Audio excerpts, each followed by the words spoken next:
알하. 안녕하세요. 김알밥입니다. 여러분 월급 다 잘 받으셨나요?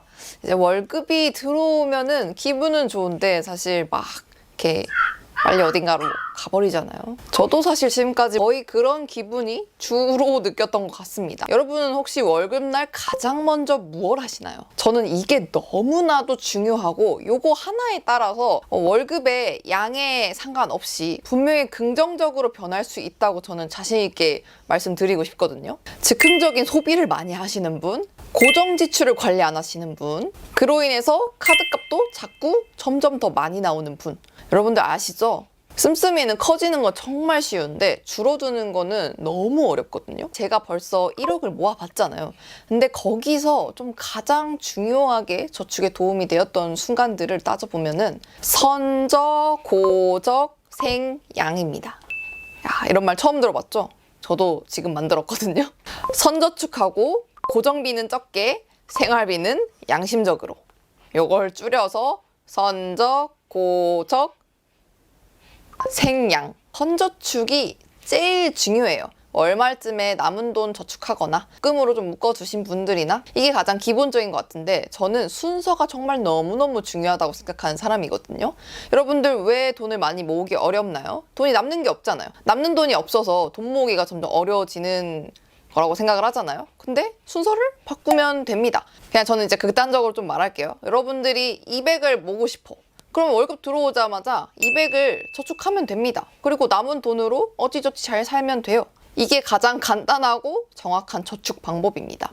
요거 버티면 돼요. 그럼 돈은 무조건 모입니다. 근데 어렵잖아요.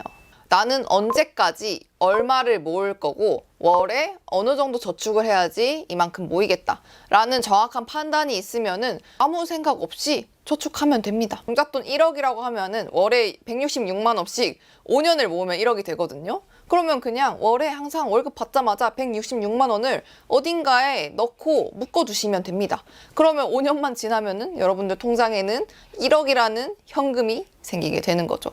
어렵지 않은데 실행하기가 쉽지 않죠. 왜냐면 이제 항상 생활비는 적고 식비는 많이 들고 고정비도 많고 이게 항상 돌아가잖아요. 근데 이거를 완전히 끊는 게 가장 첫 번째입니다. 그래서 여러분들이 저축을 반드시 잘하고 싶다면요. 무조건 선저축하는 형태로 만들어 두시면 좋습니다. 월급 다음날 자동이체 걸어두는 것도 좋은데 월급 되자마자 빠져나갈 수도 있으니까 저는 그냥 의무적으로 아무 생각 없이 월급이 들어왔다는 알람이 뜨자마자 바로 그냥 저축 통장에 넣어버리는 게 가장 좋다라고 생각을 합니다. 그래서 여러분들 월급 구조를 개선하고 싶다면 무조건 처음에는 선저축 하는 것부터 시작을 해보세요. 저는 한 200에서 250 정도 사이에 받는다고 하면은 아무리 못해도 50 이상은 해야 돼요. 그래야지 모으는 게 보입니다. 이 이하로 저축을 하면은 괜히 나만 더 힘들고 모으는 돈도 적고 그래서 의미가 별로 없어요. 그래서 여러분들 저축을 할 거다라고 다짐을 하셨다면은 최소 50 이상은 꼭 저축을 하셨으면 좋겠습니다. 두 번째로는 고정 지출입니다. 여러분들 한 달에 정확하게 내 고정 지출이 얼마나 나가는지 언제 나가는지 알고 계신 분 있나요? 아마 이것도 그렇게 쉽지 않을 겁니다. 그냥 대충 요 언저리에서 나가는 것 같아요. 이런 식으로 말은 하는 사람들 많겠지만 얼마입니다 라고 말하는 사람은 그렇게 많지 않을 겁니다. 한번 나가기 시작하면은 그냥 어련히 잘 나가겠거니 생각을 하고 돈이 나가는 대로 그냥 둡니다. 그러면은 다른 고정 지출이 하나씩 더 생기고 더 늘어나면 늘어날수록 내가 저축을 할 수 있는 양이 적어지고 생활비도 그만큼 적어집니다. 똑같은 월급에서 고정비가 많이 나가면 당연히 생활비랑 저축은 못하게 되겠죠. 그렇기 때문에 여러분들이 월급 구조 개선을 좀 많이 하고 싶다라고 하시면은 한번 여러분들이 카드 내역서, 가계부에 쓴 거 이런 거 다 몽땅 가져와서 한번 고정 지출이 뭔지 정확히 내가 얼마를 쓰고 있는지를 한번 쫙 살펴보세요. 그리고 줄일 수 있는 건 줄이고 없앨 수 있는 건 없애면 됩니다. 고정지출 10만 원만 줄여도 여러분들 10만 원의 생활비가 더 생길 수도 있고 10만 원 더 저축할 수도 있어요. 고정지출 같은 경우에는 숨만 쉬어도 나가는 돈이기 때문에 이것만 줄이셔도 여러분들의 생활이 조금 더 윤택하게 변할 수 있습니다. 자, 그래서 여러분들 이제 고정지출 항목 쫙 가져오셨나요? 교통비, 주거비, 보험, 정기구독 요 4가지 항목을 한번 줄일 수 있을 만큼 최대한 줄여보세요. 정기구독 같은 경우에는 쿠팡 와우나 뭐 네이버 플러스나 이런 비슷한 류 같은 거는 하나만 하세요. OTT도 하나만. 저희 부부 같은 경우에는 어떻게 하고 있냐면 OTT 뭐 넷플릭스도 보고 싶고 티빙도 보고 싶고 막 프로그램도 다 다르잖아요. 근데 한 달에 딱 한 개만 결제를 합니다. 1개월씩. 이게 나중에 뭐 요금제가 더 많아지면 어떻게 될지 모르겠지만 지금은 이번 달에 오빠 넷플릭스에 볼 거 많다. 우리 넷플릭스 보자. 하면 넷플릭스는 끊고 보던 거는 그냥 해제를 해버립니다. 식재료 같은 경우에는 저도 거의 쿠팡에서 많이 사는데 쿠팡 와우 하나만 쓰고 다른 곳에서는 거의 구매를 하지 않고 있습니다. 그래서 여러분들이 딱 써야 될 것만 아주 간추리는 게 핵심인 것 같습니다. 통신비 같은 경우에도 저는 알뜰폰이 뭐 가격적으로는 무조건 좋지만 저는 안전적인 면에서는 잘 모르기 때문에 기존에 쓰던 3사 통신사에서 최대한 요금을 줄여보는 방향. 저는 이제 선택 약정 같은 걸로 통해서 요금을 20% 그리고 가족 결합 통해서 뭐 10% 뭐 이 정도로 이제 요금을 줄이고 있거든요. 같은 걸 써도 어떻게 줄일 수 있는지 조금 더 알아보시면 좋을 것 같습니다. 세 번째로는 생활비인데요. 생활비가 뭐냐고 정확하게 여쭤보시는 분들이 있는데 생활비는 그냥 내가 매달 안 쓰면 안 나가는 돈입니다. 어떤 사람은 식비를 고정 지출을 보는 경우도 있고 뭐 생활비로 보는 경우도 있는데 저는 식비가 항상 고정적이진 않잖아요. 뭐 어떤 날에는 더 많이 쓸 수도 있고 적게 쓸 수도 있고 이러니까 그냥 식비 같은 경우에는 생활비로 저는 생각을 하고 쓰고 있습니다. 기준에 따라서 생활비 나누시면 되고요. 안 쓰면 안 나가는 돈 이렇게 생각하면 좀 더 쉬울 것 같습니다. 모든 가구를 포함해서 식비가 가장 많이 나가실 걸로 저는 좀 예측을 하는데 1인 가구 기준 30만 원 아래 2인 가구 기준 60만 원 이하가 적정한 것 같습니다. 사실은 제 마음속에는 더 줄이는 게 맞다고 생각하지만 그냥 조금 더 여유를 두고 그냥 일반적으로 한번 얘기를 해봤습니다. 식비를 줄이는 게 생활비 줄이는데 가장 큰 도움이 될 거예요. 그래서 여러분들이 식비를 줄이는 거에 조금 더 집중을 해보시면 좋을 것 같은데 손쉽게 아낄 수 있는 방법은 집밥을 먹는 게 가장 좋긴 해요. 밖에서 냉면을 사 먹었을 때 1인에 거의 요즘에 막 10,000원 넘는 냉면도 되게 많잖아요. 마트 가서 냉면 육수랑 냉면사리 사면은 1인 기준에서 2,000원밖에 안 나오거든요. 그럼 엄청나게 줄이는 거잖아요. 똑같은 음식을 먹고도. 이런 식으로 따져보면은 당연히 집밥이 더 저렴하기 때문에 저는 집밥을 가장 선호합니다. 귀찮죠? 귀찮고 맛없을 수 있어, 내 음식이. 그러면 조금 더 다른 방법을 여러 가지 시도해보면서 내가 적당히 맛있을 수 있는 요리 방법을 찾거나 아니면 대용량으로 사서 조금 더 단가를 낮추거나 이런 방법도 좀 고려를 해보시면 좋을 것 같습니다.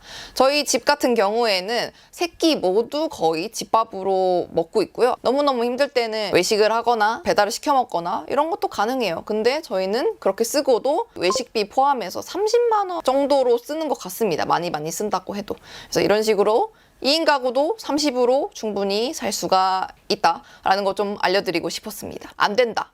이거는 차라리 사 먹는 게 싸다. 뭐 이런 식으로 생각하시면서 안 줄이려고 생각하지 말고 어떻게 하면은 내가 한 끼라도 집밥으로 좀 대체를 할 수 있을까? 라는 생각을 조금 더 해보시면 좋을 것 같고 너무 어렵다 그러면은 제가 이전 영상에서 보여드린 블로그 체험단을 활용해서 외식비, 생활비 아껴보시면 좋을 것 같습니다. 그리고 생활비는 꼭 저는 체크카드 쓰는 거를 추천드리고 싶어요. 체크카드는 잔고 이상을 쓸 수 없는 게 체크카드이지 않습니까? 예산 안에서 생활비를 정말 다 맞춰서 쓰고 싶다라는 분들에게는 꼭 반드시 체크카드로 생활비를 사용하시기를 권장드리고 싶습니다. 그래야지 여러분들이 어디에 많이 쓰는지 알고 언제 부족해지는지 알고 이건 쓰지 말고 이건 써야 되고 이런 식으로 구분을 할 수가 있기 때문에 꼭 생활비는 가능하면 체크카드로 쓰시는 거를 저는 추천을 드리고 쇼핑, 자기계발 이런 류의 카테고리는 꼭 예산을 정해서 쓰는 거를 추천을 드리고 싶습니다. 제가 말하는 거 들어보면은 그냥 손 빨고 살라는 그런 의미인가? 아무것도 하지 말라는 의미인가? 뭐 이렇게 생각할 수도 있는데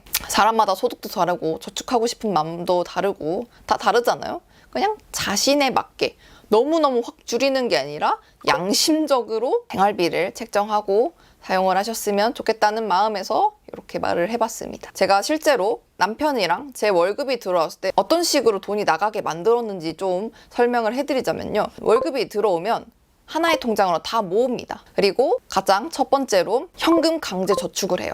저는 1년에 2천만 원, 월에 166만 원씩 꼭 2천만 원을 만들고 싶기 때문에 우선 빼놓습니다. 저희 수익에서. 그 다음에 나머지 고정비 계산해서 따로 빼고 생활비 계산해서 따로 빼고 그리고 용돈 따로 계산해서 뺍니다. 계좌는 다 달라요. 하나로 뭔가 몰아서 같이 쓰지 않습니다. 그러면 구별도 힘들고 관리도 힘들고 쓰기도 힘들어요. 그래서 월 초에 이렇게 딱 정리한 다음에 월 말까지는 카드랑 용도에 맞춰서 잘 씁니다. 제가 이런저런 얘기를 많이 했지만 사실 잘 모르잖아요. 250의 월급을 받는 직장인 기준으로 한번 예시를 좀 짜봤습니다.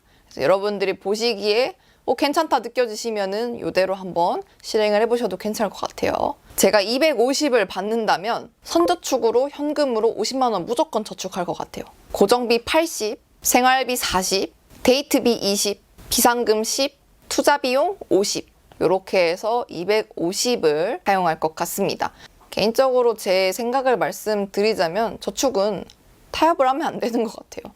뭐 이거 안 돼, 저거 힘들어, 나는 이거 못해 뭐 이런 식으로 계속 하나씩 타협을 하다 보면은 아무것도 되지 않는 것 같습니다. 포기할 건 확실히 포기하고 가져갈 건 확실히 가져가는 식으로 월급 구조를 개선을 해보시면 좋을 것 같습니다. 자, 그래서 여러분 딱 3달만 구조를 바꿔서 한번 월급을 사용을 해보세요. 여러분들의 통장이 달라질 겁니다. 직접 실행을 해보시면서 월급 구조를 개선하는 게 얼마나 중요한 일인지 체험을 해보셨으면 좋겠고요. 오늘의 영상은 여기까지입니다. 지금까지 김알밥이었습니다. 감사합니다.